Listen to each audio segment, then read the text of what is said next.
Jewish nation has returned to its homeland, but the heart, soul, and mind of much of the Jewish nation are still in exile mode. This state of affairs must and will inevitably change. This is Torah Nation TV from Jerusalem, and we are speaking with the head of Machon Shilo, Rabbi David Bar-Hayim. Shalom, Rabbi Bar-Hayim. Shalom. Why do we change the Chatimah, the ending of Birkat Hashkivenu, the second bracha after Kriyat Shema on Leil Shabbat? Instead of ending Shomer Amo Yisrael La'ad, we end with HaPores Sukkath Shalom. This is a very interesting question, and it also enlightens us. The answer to this question enlightens us as to the manner in which many of the currently normal standard practices regarding tefillah came about.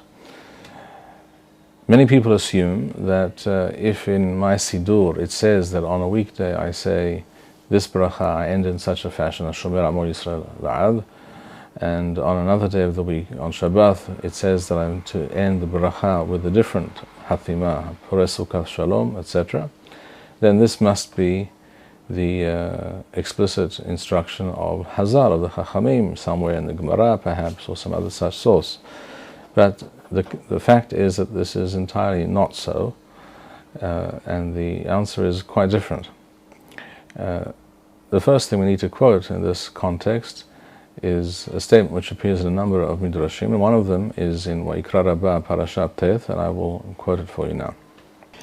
In Vayikra Rabbah, Parashat Teth, Piska Teth, section 9, it says, Amar Rabbi Yudan Bar Yosef, Gadol Shalom, Sheshemo Shel HaKadosh, or Shel HaKodesh, Baruch Hu Nikra Shalom.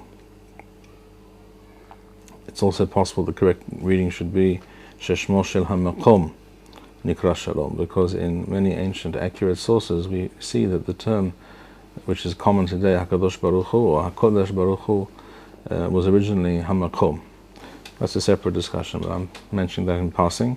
So Rabbi Yudan Bar Yosef says, great is the concept of Shalom, because this is one of the names of HaKadosh Baruch Hu. Shene'emar Vayikra Lo Adonai Shalom. This is a pasuk in Sefer Shofatim, implying the name of Hashem is Shalom, or connected to the concept of Shalom in a very meaningful and significant way. So it states in Midrash Vayikra Rabbah, Parashat Teth, Piskat Teth, Rabbi Mani, Rabbi Yoshua de Sichnin, V'Shem Rabbi Lewi, Gadol Shalom, Shekol HaBerachot Tovot V'Nehamot SheHaKodesh. This is a reference to Hashem. This is the original word that was used, SheHaKodesh or SheHaMakom, Mevi'am Al Yisrael, Hothamehan V'Shalom.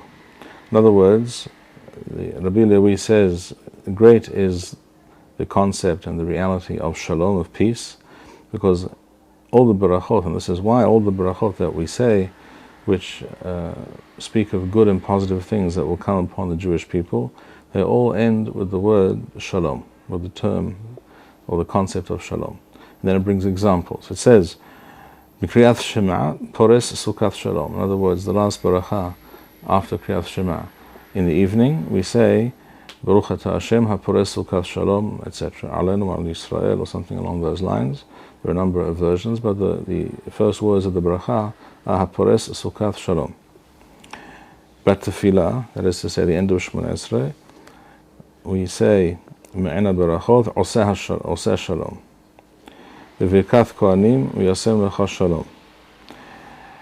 And then it goes on to bring even some examples from the area of the Korbanot, where the Torah also speaks about Shalom in the context of the Korbanot. What's relevant to our discussion is that it mentions here, briefly in passing, some snippets of the Nusach of the Tefillot, of the Berachot, as they were practiced in Eretz Yisrael. Vayikra Rabbah is a midrash which is very authentic and ancient, and is an accurate reflection of what was done in Eretz Yisrael in the time of the Amoraim, the Talmudic period. So it tells us that the bracha at the end of Kriyat Shema is Pores Sukkath Shalom. The bracha at the end of the Shmoneh Esrei is Oseh Shalom or Oseh HaShalom. and the Beracha of Birkat Kohanim ends with Yasem Lecha Shalom. Now, the Midrash does not mention that this Nusach of HaPores Sukkath Shalom applies only to Leil Shabbat or Leil Yom Tov. The clear implication is that it applies equally to all days of the year, and this is the fixed Nusach. There is only one Nusach according to this Midrash for this Beracha all year round. And if anyone doubts that this is the case, we find an explicit statement to this effect by the Ritba, who was the greatest Talmid, the student of the Ra'ah, Rabbi Aaron Halevi, who in turn was the greatest Talmid of the Ramban. And he brings a very fascinating, interesting piece of historical evidence and an historical fact which is connected to this discussion. And I'll read it to you now. I'm reading from the Ritba to Masechet Megillah, Daf Yod Het Amud Aleph, 18a, and he quotes from the Midrash. He says, that which is said in the Midrash, Kol Chotamei Berachot Shalom, V'zeu shetiknu l'sof berachot shel kriyat shema shel Arvit, HaPores Sukkath Shalom. It is, as is written in this Midrash, a Midrash which is essentially the same as the one we just quoted from Vayikra Rabbah. It speaks about how many of the brachot end with the concept of Shalom. And he says that is why the last beracha after Kriyat Shema is HaPores Sukkath Shalom. And he goes on to say explicitly, this is the Ritba, saying, Hanusach Ehadhu Behol U'Shabbat. It is the same Nusach to be said both during the week and on Shabbat. So in order to explain why the common practice in his day and today also is to say during the week, instead of HaPores Sukkath Shalom, to say Shomer Amo Yisrael La'ad, he says, Ela keshetiknu otham pesukim shelahalken. There is the minhag which is to this day done in Chutz La'aretz, not in Eretz Yisrael, to say certain pesukim and another beracha after Hashkivenu. He says when they did this, in order to make it more closely fit the content of those pesukim, shinu et ha'hathima l'shomer amo Yisrael la'ad. Here the Ritba says explicitly the nusach of shomer amo Yisrael la'ad is not the original, not the authentic nusach from the time of Hazal. It was later changed. And then he goes on to say something very interesting. In fact, he says, Aval Mori, referring to the Ra'ah, Nohech Karabo, referring to the Ramban, V'Rabbeinu HaGadol Zal.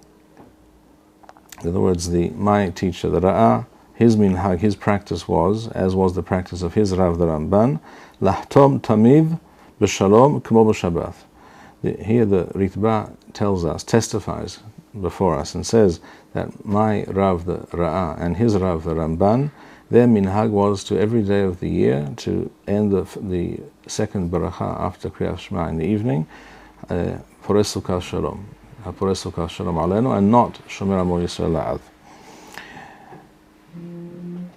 Even though this was not the practice, as we all know, and this is why the Ritba points this out, even though this was certainly not the practice in almost the entire world at that time, it was not the practice in Spain, it was not the practice amongst the Ashkenazim, or anywhere else for that matter.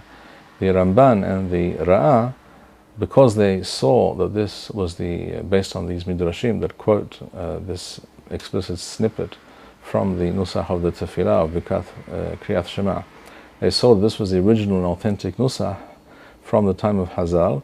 They preferred that Nusach of HaPores Sukkath Shalom over the Nusach Shomer Amo Yisrael La'ad, and they actually changed that to that Nusach. They switched to that Nusach, despite the fact that almost every other Jew at that time in the world was not saying this Nusach. And they said this every day of the year. From this we learn two things. A, that this Nusach of the Beracha, HaPores Sukkath Shalom, was never intended to be uniquely for Shabbat or Yom Tov, as the Ritba said explicitly. And B, incidentally, we learn that the Ramban and the Ra'ah both felt that there is absolutely nothing wrong with reciting a somewhat different beracha, a different ending of the beracha from that which the majority, or almost is used to doing. In other words, they differed from the standard practice. They did not follow the usual minhag on this matter, and they didn't feel this was a problem in any way.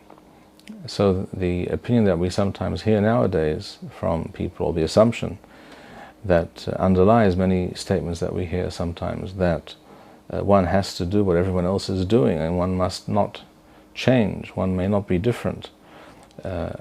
deliberately different from what others are doing, this would have been news to the Ramban and to the Ra'am, as also to the Ritba, because he obviously accepts their practice, and it's very likely that he himself, the Ritba, was noheg to do the same. So we have established that the Nusach of the Beracha, HaPores Sukkath Shalom, was the standard Nusach of the Beracha, the original authentic Nusach in Eretz Yisrael and probably throughout the world, until at some point it was changed for the reason that the Ritba mentioned. This was a later occurrence. But the original Beracha, HaPores Sukkath Shalom, was the only Nusach, and this was the original Nusach. So how did it come about that we say this Nusach only on Shabbat?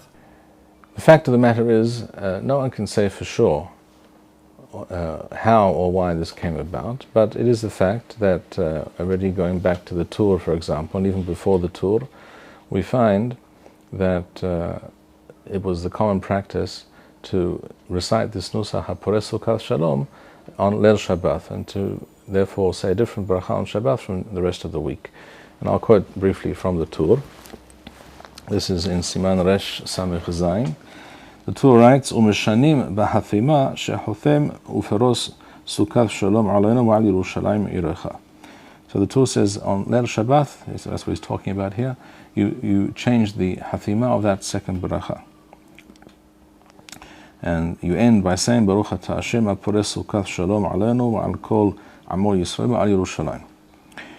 V'chen ha-minhag b'Ashkenaz v'Sorfat. This is the minhag in Ashkenaz, in Germany, in Sorfat, in France, and apparently also in Spain, where he was writing this in the 14th century. Wa'en hothamim shomer amo Yisrael la'ad. This is, and you do not end with shomer amo Yisrael la'ad. As it is written in the Midrash, he quotes Midrash b'Shabbat en tzrichim shemira. This is a Midrash which is of unknown provenance, which suggests that on Shabbat we use a different Nusach because of the fact that we don't require Shmirah, we don't need protection on Shabbat. Be that as it may, what needs to be pointed out at this point is that it is clear that the Nusach of Bavel and the Nusach of many of the Rishonim, such as the Rambam, was to recite the same Nusach of Shomer Amo Yisrael La'ad all days of the year. In other words, there is no hint in the Nusach of the Tefillot, the Nusach of the Brachot and Tefillot that appears in Rambam's Mishneh Torah at the end of Sefer Ahava. There is no hint at all that there is a different Nusach to be said on Leil Shabbat or Leil Yom Tov.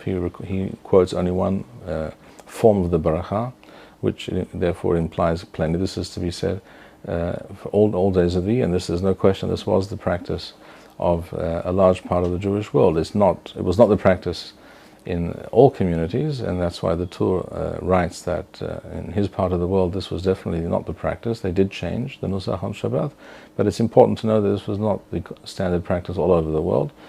Over time, this minhag of using the Nusach of Eretz Yisrael became more and more common. And again, no one can say exactly why it is so, but we do know that there were other examples of the practice and the Nusach of Eretz Yisrael on certain issues, on certain points, became accepted over time. Very often this process began somewhere in the period of the Geonim, even though it wasn't the original practice of the Bavlim, who were usually very jealous of their minhagim and their what they considered to be their pride of place in the Jewish world, and they thought everyone should follow their practices on everything.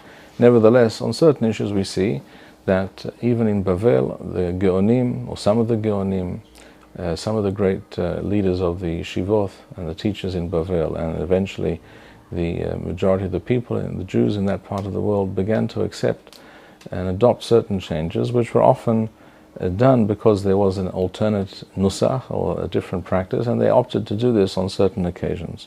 And this is not an unusual or unknown phenomenon. The same is true of many other issues. For instance, that which we've discussed recently, the nusach of the middle bracha on Shabbat, of the Shmoneh Esrei, of the Tefillah.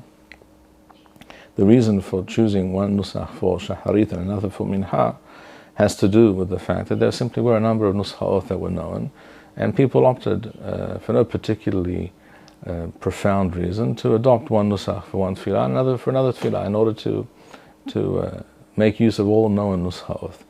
In the case of this bracha of Hashkivenu, it's not entirely clear but why this is so, but it is a fact that the Nusach Eretz Yisrael on this issue won out.